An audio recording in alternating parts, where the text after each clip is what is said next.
పక్షుల కిలకిలారావాలు, పచ్చని పైర్లు, గోదావరి గలగలలు. కోనసీమ అందాలు వర్ణించాలంటే ఒక భాషలో ఉన్న అందమైన పదాలు అన్నీ ఒకచోట కూర్చాలి. అంతటి ప్రకృతి అందాలు మన చుట్టూ కనిపిస్తూ ఉంటాయి. ఆంధ్రప్రదేశ్కి అన్నపూర్ణగా పేరు తెచ్చుకున్న కోనసీమలో ఆయిల్ మరియు గ్యాస్ అన్వేషణ పేరుతో చమురు కంపెనీలు ప్రవేశించాయి. సముద్రం నుంచి మొదలై 14 మండలాలు, 150 గ్రామాల్లోని పచ్చటి పొలాలు, కలకలలాడుతున్న ఇల్లు, గుడి, బడి అని వేటిని వదలకుండా భూమి లోపల నుంచి గ్యాస్ పైప్ లైన్లు కోనసీమ అంతటా విస్తరించిపోయాయి.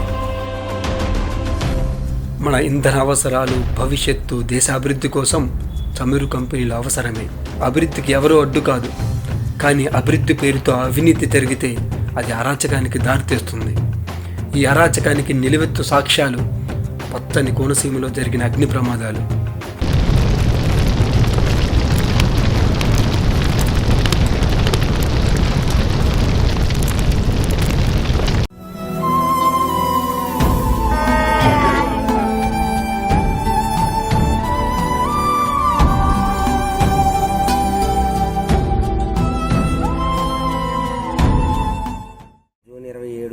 నగరం గ్యాస్ పైప్ లైన్ బ్లాస్ట్ అయింది. అదే రోజు తెల్లవారుజామున 5:15కి బ్లాస్ట్ అయింది. కానీ నేను 5:15 నిమిషాలకి లెగిసి ఏంటి సౌండ్ వచ్చిందని చెప్పేసి బయటకు వచ్చేటప్పటికి పైకి విపరీతమైన మంటలు చెలరేగుతున్నాయి సార్. అక్కడ చెలరేగుతుంటే అయ్యో పైప్ లైన్ పేలిపోయింది, ఇక్కడ పక్కన నా బిల్డింగ్ పక్కనే పైప్ లైన్ ఉంది, ఈ పైప్ లైన్ నా బిల్డింగ్ లెగిసిపోద్దామో అని నేను కంగారు పడి నా ఫ్యామిలీ మెంబర్స్ అందరినీ కూడా పిలిచాను సార్. నేను బయట పిలిచేటప్పటికి వెంటనే గ్యాస్ మొత్తం ఏరియా అంతా కూడా మొత్తం ఆవిరించేసింది. కాబట్టి ఒక్కసారి మా వాళ్ళు, మా పిల్లలు, నా భార్య అందరూ బయటకు వచ్చాడు. ఒక్కసారి మమ్మల్ని అలాగా అతలాకుతలం చేసి మంట అంతా కూడా చుట్టూ కమ్మేసింది సార్ మాకు. అయితే దాని శాతం నేను 70% కాలిపోయాను. అలాగే నా భార్య కాలిపోయింది, నా పిల్లలిద్దరు కాలిపోయారు, మా అమ్మగారు కాలిపోయారు, మా అక్క కాలిపోయింది, అలాగే మా అన్నయ్య గారు అమ్మాయి కూడా 7 మెంబర్స్ సార్ మా కుటుంబంలో మొత్తం కాలిపోయిన వాళ్ళు. తర్వాత నేను తెల్లారుదాం లేసి ఆకలి చూసుకుంటున్నానండి. చూసుకున్నప్పుడు దొడ్డం సరిగ్గా తులసమ్మ దగ్గర కొడుకుందాం అన్నప్పుడు పేలిపోయిందండి. ఇల్లు కూడా ఊగిపోయిందండి. ఇల్లు ఊగిపోతే ఏంటి ఇలా ఊగిపోతుందో, ఊరుంటున్నా ఏంటని ఇలా తీసుకున్నప్పుడు ఈ సందు నుంచి ఆ సందు నుంచి కూడా చుట్టూరు కమ్మేసింది.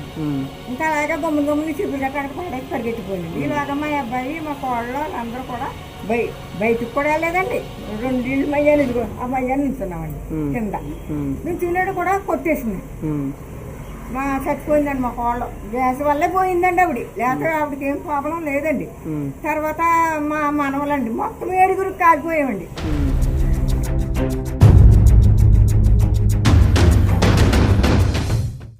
అప్పుడే 5 సంవత్సరాలు అయిందండి. మా చిన్న అబ్బాయి అయితే బాగా కాలిపోయాడండి. అపోలో హాస్పిటల్లో నెలలు ఉన్నామండి. మొత్తం చేతులు ఇవి తోడిపోయినాయండి. మళ్ళీ సర్జరీ చేయాలన్నారండి. ఇన్నాళ్ళు తిరిగామండి, ఎవరో పట్టించుకోలేదు. కానీ ఇప్పుడైతే చేయిద్దాం, మాది బాధ్యత అని వచ్చారండి. మేమన్నా వాళ్ళు తీసుకెళ్తామన్నారండి. హాస్పిటల్ తీసుకెళ్ళి చూపించామన్నారండి బాబుని. మేము ఈ బాబుకే ఏమన్నా చూపించమని అడుగుతున్నామండి. మాకేమీ వద్దండి, మాకేమి ఇమ్మని కూడా అడగలేదు. మీకు ఇంకా ఏమి ఇవ్వాలంటున్నారు, మాకేం అక్కర్లేదండి. ఈ బాబు భవిష్యత్తు చూస్తే సరిపోతుందండి, అదే కోరుకుంటున్నామండి.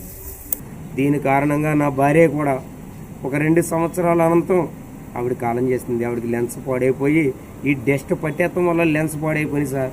వాళ్ళు చేసిన ట్రీట్మెంట్ ఒకటి సార్, ఆవిడకి జరిగింది ఒకటి సార్. వాళ్ళు ఏంటంటే గేలువారు సార్, డబ్బులతో కొంటామనే చెప్పి అంటున్నారు తప్ప ఏది కరెక్ట్గా చేస్తలేదు సార్. డబ్బు ఖర్చు పెడుతున్నారు. ఎవరికి ఖర్చు పెడుతున్నారు సార్? నాయకులకి. మాకు కాదు సార్ ఖర్చు పెట్టేది. హాస్పిటల్లో ఖర్చు పెడతాం, 100 రూపాయలు ఖర్చు పెడితే 1000 రూపాయలు ఖర్చు పెట్టామని చెప్తున్నారు.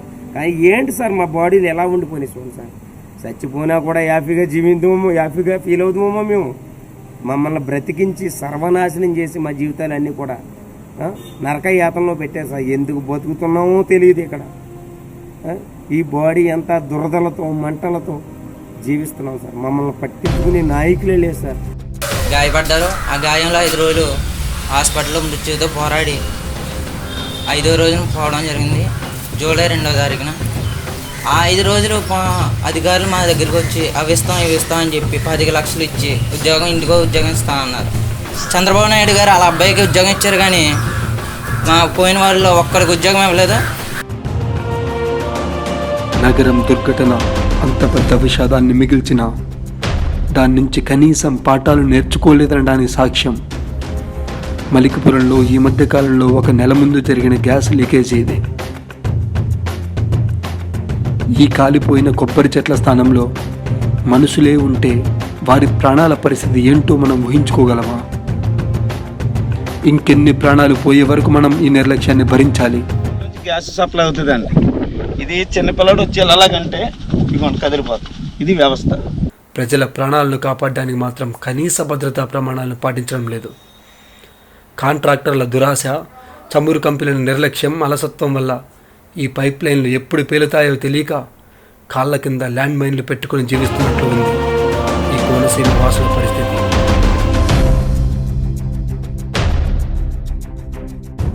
కేంద్ర దృష్టి తీసుకెళ్ళడం, రాష్ట్ర దృష్టి తీసుకెళ్ళడం. ఒక లోకల్ ఎమ్మెల్యే ఉన్నాడు, ఆయన వల్ల కూడా ఏమీ కాదు, ఎవరికి ఉద్యోగాలు లేవు.